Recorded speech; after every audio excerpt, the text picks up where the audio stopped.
I don't know if it's going to be the new normal, but it's certainly not going to be abnormal. Mandatory vaccines for colleges. Wesleyan University, the first Connecticut college that will be requiring students to get the COVID vaccine before they can go back to campus in the fall. And at least a dozen nationwide have the same mandate. Parents and students have a lot of questions, so we sent Channel 3 Eyewitness News reporter Matthew Campbell to look at the legal aspect of all of this. He is live right now from Wesleyan with more details on what he found for us tonight. Matthew? Yeah, Mark and Aaron, talking with legal experts tonight, what's happening here at Wesleyan could become the norm. Duke, Cornell, Northwestern. Some of the most prestigious universities in America are requiring students to get the COVID vaccine. And tonight, Wesleyan can be added to the list.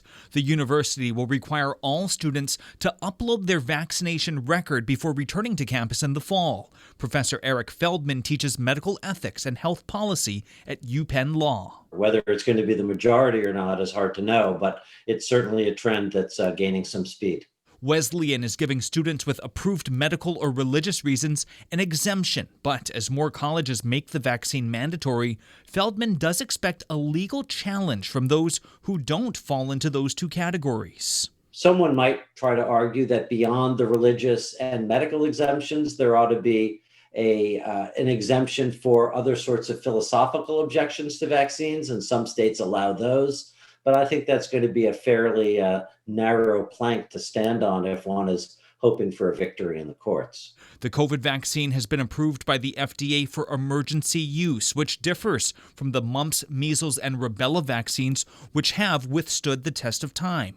Feldman expects objections will be made over this point, but at the end of the day, from a legal standpoint, he says those arguments may be tough to win. I don't think there's much of a legal question as to whether entities like universities or stadiums or other sorts of venues could require a showing of vaccination. After all, if you want to attend Wesleyan, you get vaccinated. There's lots of other great schools, universities, and colleges within and beyond Connecticut that may well not have this requirement.